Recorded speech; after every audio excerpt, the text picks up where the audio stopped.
अस्सलाम वालेकुम। आज का जो टॉपिक है वो ये है कि रमज़ान में एंट्री टेस्ट जो प्री मेडिकल एंट्रेंस एग्ज़ाम होता है उसकी तैयारी कैसे करें। जैसे कि आप सबको पता है कि आज से रमज़ान शरीफ स्टार्ट हुआ है और काफ़ी स्टूडेंट जो हैं वो पहले सुबह एकेडमी जाते थे, फिर उसके हिसाब से उनका जो टाइम टेबल होता था उसी के हिसाब से वो जो है वो पढ़ते थे। अब सवाल ये पैदा होता है कि रमज़ान शरीफ में वो चीज़ें जो एकेडमीज़ थे, जो उनकी टाइम टेबल थी, लाज़मी बात है उसमें भी फ़र्क आ जाएगा। और मेन चीज़ के जो स्टूडेंट्स का जो अपना टाइम टेबल है उसमें भी कमी पेशी आ जाएगी, क्योंकि स्टूडेंट जो है वो रोज़े रखते हैं और जो एंट्री टेस्ट का एग्ज़ाम है या वो प्रिपरेशन है वो अच्छा खासा टाइम मांगता है। तो इसके लिए लाज़िम बात है कोई ऐसा प्लान होना चाहिए जो कि पता हो कि रोज़े भी साथ साथ रखें और जो इबादत है, फ़र्ज़ है वो भी किया जाए, और साथ साथ जो है वो अपनी एंट्री टेस्ट जो है या फिर जो भी स्टडी कंटेंट है उसको भी उसी तरह कंटिन्यू किया जाए। तो कहने का मतलब सिर्फ इतना है कि रमज़ान शरीफ है तो लाज़मी बात है रोज़ा भी रखना है, इबादत भी करनी है, और इतना इंसान नहीं कर सकता क्योंकि थकावट हो जाती है। तो इस चीज़ को कैसे मैनेज करें कि ये चीज़ें एक साथ स्मूथली जो है वो चले।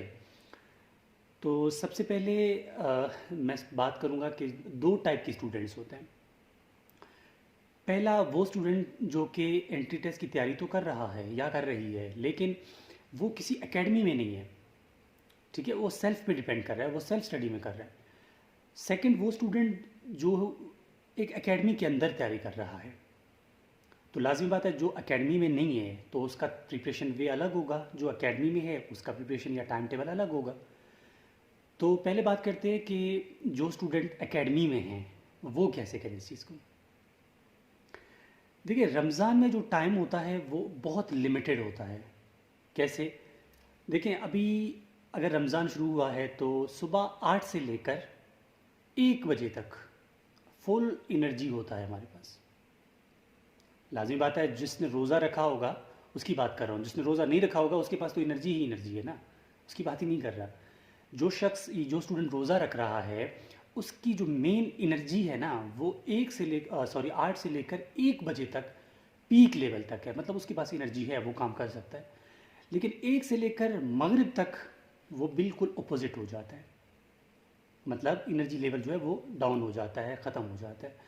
और अगर सही बात करें तो मगरिब से लेकर दोबारा जब आप अफ्तारी कर लेते हैं, मगरिब के बाद भी जो आप ऐसे पानी पीते हैं या फिर ऐसे खाना, मतलब जो है अफ्तारी के बाद भी इंसान, जो भी स्टूडेंट है वो कंफर्ट नहीं होता। क्यों नहीं होता?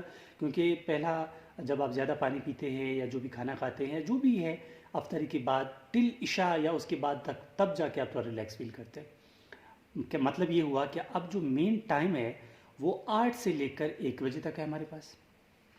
अब इसको यूटिलाइज़ करना है, 8 से लेकर 1 बजे तक उसको कैसे काम करना है। जो स्टूडेंट एकेडमी में है ना उनको तो सिर्फ इतना ही कहूँगा कि आप लोगों की क्लास भी लाजमी बात है इन्हीं के दरमियान पे होगी, 8 से लेकर 1 बजे के आसपास।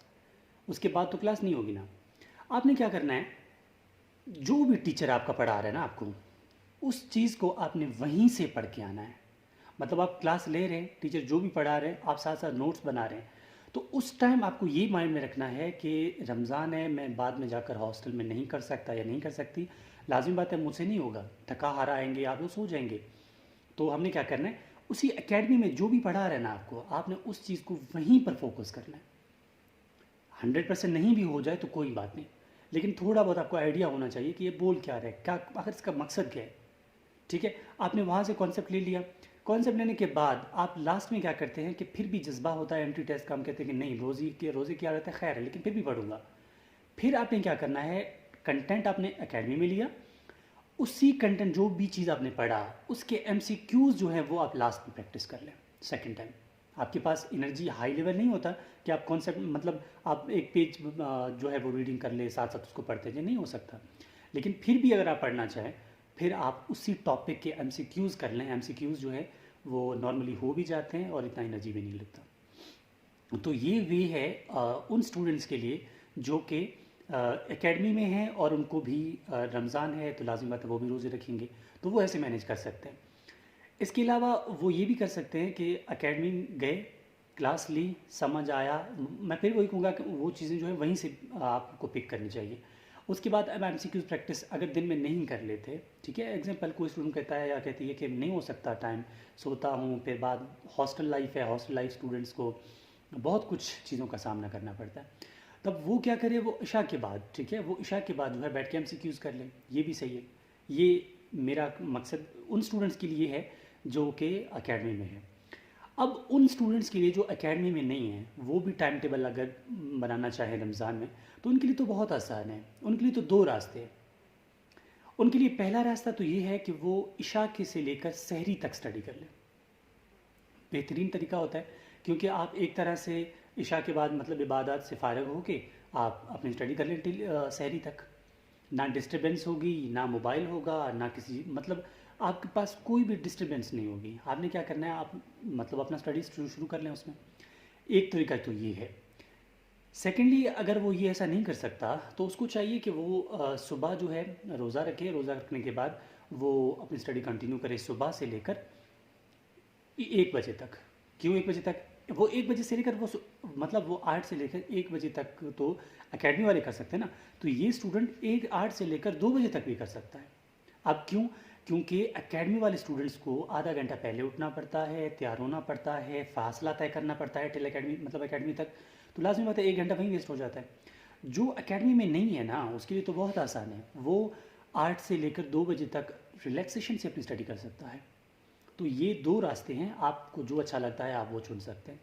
इसके अलावा जो ऐसे स्टूडेंट्स भी हैं जो रोज़ा नहीं रखते, तो वो उनके लिए तो कुछ कहना भी नहीं चाहिए। उनके लिए तो सिर्फ ये कहना चाहिए कि आप रोज़े रखें, और क्योंकि ये ब्लेसिंग का महीना है और अल्लाह ताला इस चीज़ में बहुत, इस मंथ में ऐसे ब्लेसिंग दे देते हैं जो हमारे गुमान और सोच में भी नहीं होते। तो रब को राज़ी करना सीखें, और इबादत वो रास्ता है ख़ासकर रमज़ान में कि अल्लाह ताला बहुत नज़दीकी से सुनते हैं और मान भी जाते हैं। तो होपफुली आपको इस टॉपिक की समझ आ गई होगी। मैं फिर से रिपीट कर देता हूँ कि एंट्री टेस्ट में स्टूडेंट जो रमज़ान में कैसे तैयारी करें, अगर आप इस वे को फॉलो करते हैं तो मुझे नहीं लगता कि आपका कोई डिस्टर्बेंस होगा। बहुत रिलैक्सेशन वे है, क्योंकि रमज़ान में है, रमज़ान को हम लोग जो है वो ख़ास इतनी नहीं कर सकते हैं। जितना भी कोशिश करें, जितना भी आप दिन रात एक करें कि नहीं रमज़ान है फिर भी मैं पढ़ूंगा या पढ़ूंगी, तो आप ऐसा कतई नहीं कर सकते, क्योंकि आप रोज़े की हालत में होते हैं। जो स्टूडेंट इस चीज़ से वाकिफ़ है, आप उस टाइम आपकी फास्टिंग कंडीशन होती है और इंसुलिन लेवल लूज़ हो चुका होता है, ग्लूकागॉन जो है उस टाइम मतलब वही वाली स्टार्ट होती है कि फास्टिंग कंडीशन में आपकी जो भी एनर्जी होती है वो टूट रहा होता है। जब एक चीज़ टूट रही है, ऊपर से कुछ एनर्जी आ भी नहीं रहा, कुछ खा नहीं रहे, तो लाजमी बात है आप बीमार पड़ सकते हैं। तो इसके अलावा बस यही बात है, आप होपफुली आपको टॉपिक समझ आ गई होगी। तो इस चीज़ को इसी तरह फॉलो करें। रमज़ान को हम मतलब रमज़ान में अपने लिए दुआएं करें, दूसरों के लिए दुआएं करें, अल्लाह ताला को राज़ी करें, और लास्ट में यही दुआ है कि अल्लाह ताला आप सबको कामयाब करे, और जो भी आपकी डिज़ायर्ड है, विशेज़ है, उनको कंप्लीट करे अल्लाह ताला, और आप एक बहुत अच्छे डॉक्टर बन जाओ। जो भी आपके एक्सपेक्टेशंस हैं, आपके पेरेंट्स के, आपके फैमिली के, जो भी आपने सोचा हुआ है अपने आप के बारे में, तो अल्लाह ताला उन सब स्टूडेंट्स के माह रमज़ान की बदौलत अल्लाह ताला उन चीज़ को अपने जो राज का ज़रिया है, रास्ता है, आप सबको उस चीज़ का कामयाबी अता फ़रमाए। आमीन, थैंक यू।